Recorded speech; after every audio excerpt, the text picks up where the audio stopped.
When I first moved into Pinewood Estates, I was chasing one thing: peace.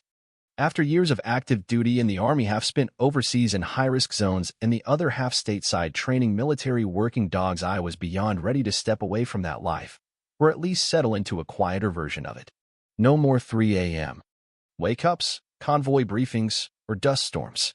My retirement papers were signed, my gear stowed away, and I had one companion I refused to leave behind: Titan, my canine partner and closest friend for the past 4 years. Titan wasn't just a dog, was a soldier, trained in explosive detection, apprehension, patrol, and handler protection. He'd saved my life more times than I could count. When he was honorably discharged, I fought hard to adopt him. Pinewood was supposed to be our sanctuary, a tidy suburban retreat on the outskirts of town where lawns stayed trimmed, mailboxes lined up perfectly, and HOA rules came in fancy leather-bound packets like holy commandments. It was almost too ideal. And, like most overly perfect places, it had its own tyrant. Her name was Linda Voss, and I'd heard about her before I even signed the closing papers. During the final walkthrough, a neighbor muttered, "Watch out for the HOA president. She'll fine you for existing." I chuckled then. I'm not chuckling now. Linda was the type who wielded her HOA title like a scepter and a gavel combined. Tall, always sporting VY-sore hats and crisp polos with the HOA logo stitched on, she roamed the neighborhood with the zeal of a mall cop nearing retirement, but with a nastier edge.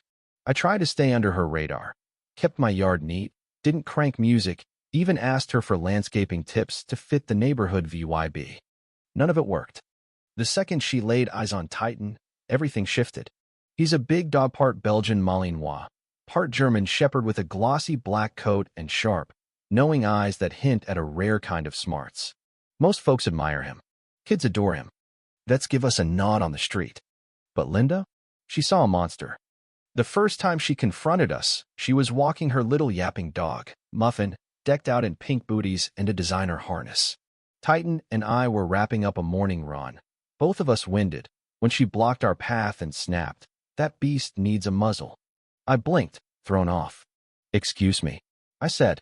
"He's leashed, calm, and fully trained." She crossed her arms and huffed. "It's not about the leash. It's about safety. This is a family neighborhood." I didn't bite back, just nodded and moved on.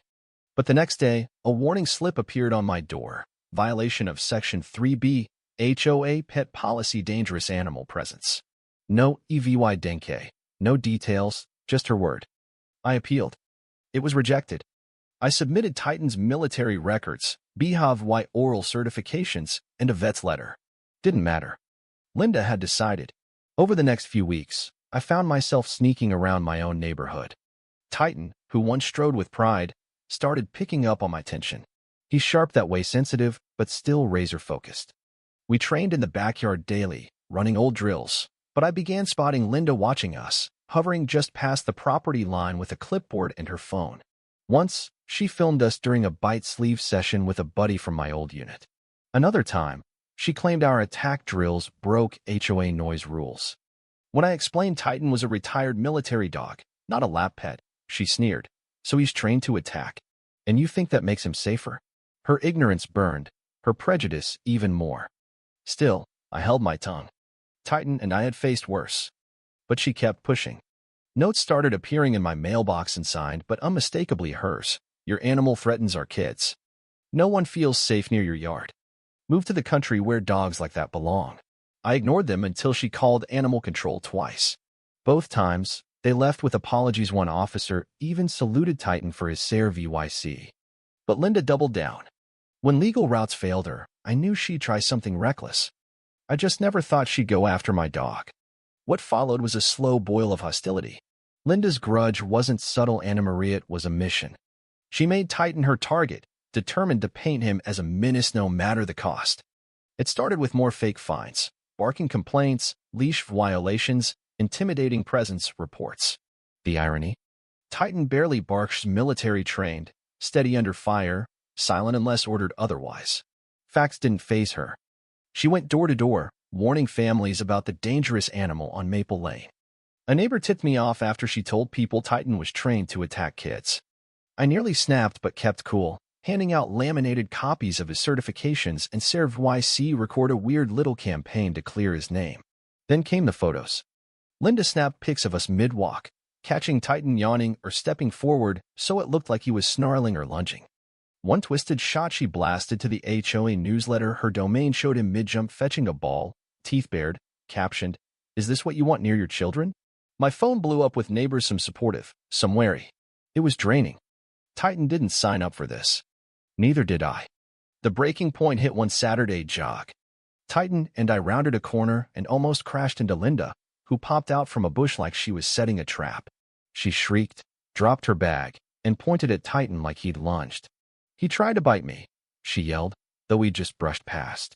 Two neighbors with strollers backed us up, startled herself, stepping into our way. Still, she called the HOA hotline, then animal control. Again. The officer, Mike, was fed up by now. "We've got to follow up," he said, "but off the record, we see what's happening." He glanced at Titan, calm and seated. "She's pushing for a beehive y oral reeve yew." I nodded. "Let her. He'll ace it." Mike agreed but warned, "She won't quit." I went straight to the HOA board, a waste of time. They were Linda's puppets, too timid to defy her. "We're aware," one mumbled. "Just keep the peace." Peace. They suggested muzzling Titan to ease tensions. I laughed. "Muzzle a dog with a better served YC record than you?" I walked out. Then it got ugly. My security cams caught late-night prowler Simone shining a flashlight into my yard at 2 a.m. Another time, sausage bits laced with rat poison turned up near the gate. I had it tested, filed a police report, and set up hidden cameras military grade, motion-triggered, tucked into garden decor. If she moved again, I'd have her. The day it happened, Titan and I had just finished a 3-mile run. He was off-leash but under voice command, legal on my fenced property. As I grabbed the hose, I heard a stun gun's click and hum. A bolt zapped through the air. Titan yelped and dropped, muscles seizing, eyes panicked. I ran to him, hands on his chest, heart racing. Then I saw Linda, on the other side of the fence, clutching a sparkly purple taser. "I warned you," she screamed. "That thing doesn't belong here." Rage hit me like a freight train. She hadn't just hurt my dogs, attacked a retired military hero. That's a federal crime, and I'd make sure she paid. I felt adrenaline before ambushes, close calls, convoys gone sideways. But the fury that surged when I saw Titan collapse was something else, raw and unshakable. 1 second, we were winding down from a run. The next, Linda stood there like a suburban vigilante, smug with her taser like she'd neutralized a threat instead of assaulting a veteran. Instinct screamed to confront her, but training took over. I dropped beside Titan, checking his pulse. He was breathing, shaky, his eyes dazed. "It's okay. I've got you," I whispered, voice cracking. "Get away from him," Linda shrieked, stepping back. "He's unstable." I was protecting myself. She looked proud, like she'd done something heroic. I didn't respond. I was too busy lifting Titan, carrying him inside, laying him on the rug, and calling the emergency vet. While waiting, I pulled up my surveillance app. The footage was crystal clear, Linda aiming, firing through the fence. Titan wasn't charging, just walking, tail wagging post-run. Her face showed no fear, just spite.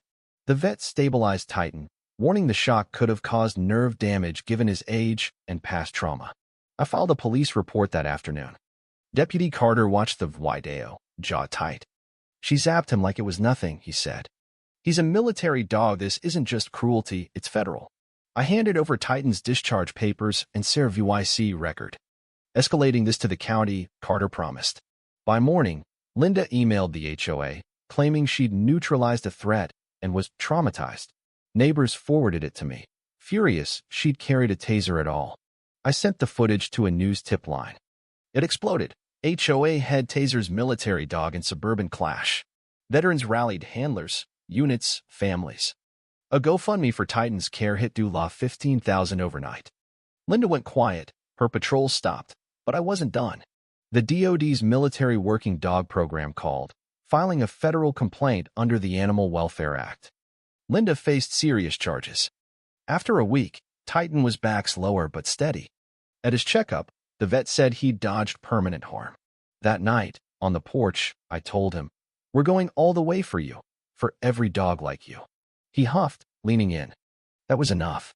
2 weeks later, Linda was served papers for my CIVYL suit cruelty, distress, damages backed by footage, vet reports, and DOD statements. Titan became a cause, a symbol. Headlines blared. HOA tyrant tasers hero doc. A petition to oust her hit 250,000 signatures. The HOA booted her unanimously, issuing an apology. In court, her lawyer flailed self-defense. Fear, he's just a pet. My attorney countered with Titan's bomb sweep record. 27 lives saved. The judge asked, "Why'd you have a taser?" Linda had no answer. We won damages, fines, a misdemeanor, a federal mark on her record. The neighborhood shunned her. A block party honored Titan. Kids who'd feared him hugged him. She sold her house quietly and vanished. Titan's back to himself, walking close, tail wagging by the flag where her mailbox once stood. Our haven's ours again. Loyalty doesn't forget.